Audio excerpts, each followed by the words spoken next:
प्रधानमंत्री नरेंद्र मोदी ने आज कटरा से श्रीनगर जाने वाली ट्रेन को जो है हरी झंडी दे दी है और खासतौर पे चिनाब के ऊपर जो सबसे बड़ा पुल बना हुआ था, रेलवे पुल, उसको भी इनॉग्रेट किया गया। और उसको जिस तरीके से प्रधानमंत्री नरेंद्र मोदी ने तिरंगा लहरा के इनॉग्रेट किया, उसका क्या पूरे जम्मू कश्मीर और खासतौर पे पूरे भारतवर्ष और खासतौर पे उन लोगों को जो लोग देश विरोधी काम कर रहे हैं, खासतौर पे उनको किस तरीके से लगा और क्या जम्मू कश्मीर में जो वादा जब भारतीय जनता पार्टी की सरकार आई थी कि भाई जम्मू कश्मीर में तरक्की होगी, जम्मू कश्मीर में शांति होगी और खासतौर पे जो भी लोग टेररिस्ट के साथ हैं, खासतौर पे दहशतगर्दों के साथ हैं, उनको जो है मुंहतोड़ जवाब दिया जाएगा और उनको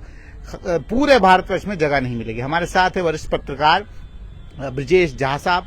इनसे हम बात करेंगे, इनसे पूछेंगे कि आज का जो भाषण था, खासतौर पे जो कटरा में दिया गया और जिस तरीके से वहां पे हरी झंडी दी गई ट्रेन को, और जो सपना सब भारतीयों ने देखा था, एक समान देखा था, वो आज पूरा हो गया, वो किस तरीके।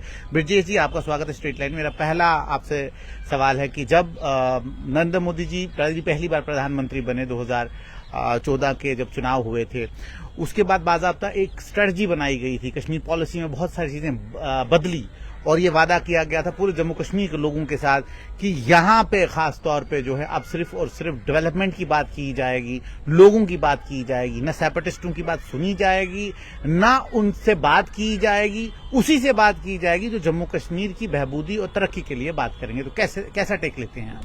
नहीं, आज जो प्रधानमंत्री नरेंद्र मोदी ने जो कहा है, इससे पहले भी उन्होंने ये इस बात को वो दोहराते रहे हैं और आज जो उन्होंने कहा, उन्होंने देश दुनिया को एक पैगाम दिया। पहला ये कि भारत उस क्षमता को हासिल कर चुका है जो इतनी अत्याधुनिक ब्रिज का निर्माण कर सकता है और वो एक ऐसी कठिन रास्ते को रेल मार्ग से जोड़ सकता है जिसे दुनिया असंभव मानती थी। पहली बात तो उन्होंने ये दुनिया को बताया। दूसरी बात उन्होंने ये कि दूसरा काम उन्होंने ये किया कि कश्मीर के आवाम को जो इस बात का इंतजार कर रहे थे कि कभी वो भी देश से, भारत के अन्य हिस्सों से रेल के जरिए जुड़ सकते हैं, उनको ये सौभाग्य दिया और देश की जनता को भी कश्मीर सीधा ट्रेन से पहुंचने की एक सुविधा सुनिश्चित की। ये है उनका पुराना वादा था जो उन्होंने पूरा किया। दूसरी बात जो आपने पूछी कि नरेंद्र मोदी ने जो काम किया, ऐसा नहीं है कि नरेंद्र मोदी जी ने ये वादा किया था। भारतीय जनता पार्टी, उससे पहले जनसंघ थी, ये भारतीय जनता पार्टी या जनसंघ का ही ये वादा था कि कश्मीर को 370 यानी जम्मू कश्मीर को 370 से मुक्त करना है। वहाँ के उन लोगों को कुछ मौलिक अधिकार देने हैं जो 370 की वजह से उन्हें नहीं मिल पा रहे हैं। दूसरा कि कश्मीर को ट्रेन से जोड़ना है। आपको ये जानकर मेरा ये मानना है कि अंग्रेजों ने जो हिंदुस्तानियों को, हम भारतीयों को जो एक अच्छी चीज दी, उसमें रेल है, जिससे हम भारत को एक तरीके से जोड़ पाए हैं। अब कश्मीर ट्रेन से जुड़ गया है, यहाँ से आम आदमी भी अब सहजता से कश्मीर जा पाएगा और कश्मीर के लोग भी पूरी सहजता से भारत के अन्य हिस्सों में आ पाएंगे। जी, पहलगाम में जब वारदात हुई, जिस तरीके से वहां पे निर्मम हत्या जो है भारतीयों की गई और उसके बाद जिस तरीके से ऑपरेशन सिंदूर जो है चलाया गया और उसकी कामयाबी के बाद जो है आज नरेंद्र मोदी जी जो है जम्मू कश्मीर में उन्होंने बाकायदा लोगों को मैसेज दिया। क्या लगता है आपको, जो पर्यटक अभी कश्मीर नहीं जा रहे हैं, अभी जम्मू में भी नहीं आ रहे हैं, सिर्फ माता वैष्णो देवी तक जा रहे हैं, वहां पे जो है दर्शन कर रहे हैं, तो क्या लगता है कि ये जो ट्रेन अब कटरा से शुरू हुई है, तो ये जो है कहीं ना कहीं उन पर्यटकों को वापस लाने का एक साधन बनेगा? जो घटना पहलगाम की हुई, उससे भारत के लोगों ने पूरी एकजुटता के साथ यह संदेश दिया कि उसके खिलाफ है। अच्छी बात यह है कि कश्मीर के लोगों ने पहली बार सड़क पर निकलकर हर जगह इसके खिलाफ अपनी आवाज को बुलंद किया और उन्होंने कहा कि हम इस आतंकवाद को किसी भी कीमत पर स्वीकार नहीं करेंगे। इससे पहले शायद ऐसी कोई घटना नहीं थी कि जब उन्होंने सड़क पर निकलकर इतनी बुलंद आवाज में आतंकवाद का विरोध किया हो। ये एक अच्छा संदेश है हमारे भारत के लिए कि हम एकजुट हो रहे हैं और एक दूसरे की भावना को समझ रहे हैं। हाँ, ये सच है कि पर्यटकों को थोड़ा भय और थोड़ी आशंका से घिरा हुआ माहौल है, लेकिन मुझे लगता है कि वो भी धीरे धीरे खत्म हो जाएगा, क्योंकि कश्मीर में जो एक विश्वास एक दूसरे के प्रति, भारत के लोगों के प्रति बन रहा है धीरे धीरे, वो और मजबूती की तरफ बढ़ रहा है। वहाँ के सियासतदानों ने भी इस मुश्किल वक्त में काफी सहजता से, काफी संतुलित स्थिति में काम अपने बयान दिए और भारत के लोगों ने, भारत की राजनीतिक पार्टियों ने भी काफी सरकार के साथ सकारात्मक रूप अपनाया। उससे बढ़कर समाज ने सरकार का, हमारी सेना का और कश्मीर के लोगों का काफी सहयोग किया। मुझे लगता है कि भारत अब आतंकवाद से काफी आगे एक नई मंजिल की तरफ बढ़ रहा है। ये जो लोग जो षड्यंत्र कर रहे हैं वो अब ज्यादा दिन हमें प्रभावित नहीं कर पाएंगे। जहाँ साहब लगता है आपको कि अभी मोदी जी ने जो है कटरा में एक संदेश दिया, अब वादी कश्मीर में भी एक संदेश देने की जरूरत है।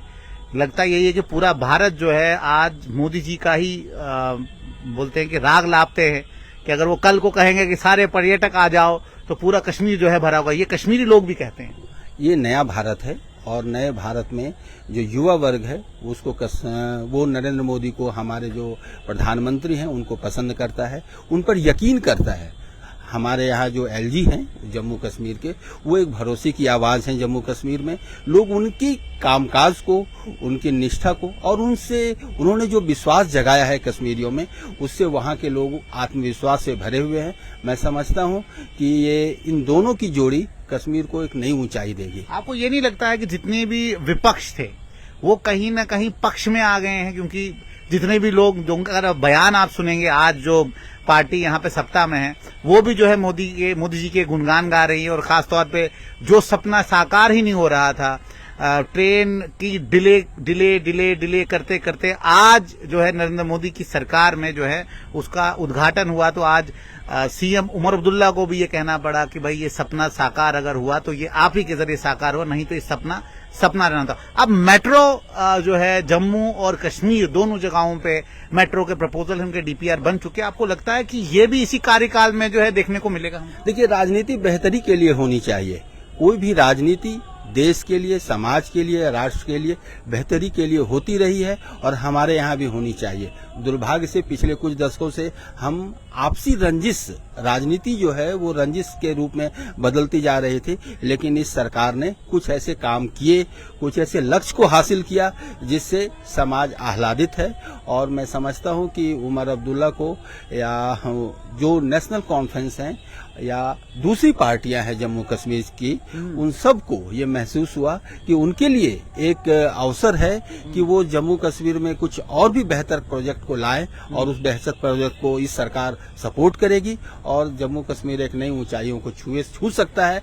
तो इसके लिए मेट्रो या और दूसरी चीजें जो भी संभव है वो केंद्र की सरकार से वो लोग मांग कर सकते हैं और मांग करें भी और वहाँ के लोगों को वो सुविधा मिले भी। आज राजधानी दिल्ली में मेट्रो चल रही है, अगर कल्पना कीजिए ये मेट्रो नहीं चल रही होती तो वहाँ की परिवहन व्यवस्था का क्या हाल होता। अगर जम्मू कश्मीर श्रीनगर में मेट्रो चले, जम्मू में मेट्रो चले, ये दोनों शहर ऐसे हैं कि जहाँ मेट्रो की कमी अभी मुझे ऐसा तो नहीं लग रहा कि वहाँ मेट्रो बहुत जरूरी है, लेकिन अगर अत्याधुनिक साधन अगर परिवहन के हों तो बहुत अच्छी बात है। ये होना चाहिए। हमारे साथ थे ब्रजेश झा साहब, जिन्होंने संक्षेप में ये कहा कि जो भी यहाँ पे डेवलपमेंट के कार्य हो रहे हैं जम्मू कश्मीर में वो संभव तब हो पाए हैं जब 370 को यहाँ से हटाया गया और 370 के बाद जिस तरीके की यहाँ पे डेवलपमेंट हो रही है, वो रास्ते का निर्माण हो, वो पुल का निर्माण हो, वो ट्रेन का निर्माण हो, वो किसी चीज का भी निर्माण हो, लेकिन कहीं ना कहीं जम्मू कश्मीर की तस्वीर जो है बदली है। और वो तस्लीम जो है यहाँ के जो चीफ मिनिस्टर उमर अब्दुल्ला है उन्होंने भी किया है। जुड़ते स्ट्रेट लाइन के साथ देखते रहे स्ट्रेट लाइन।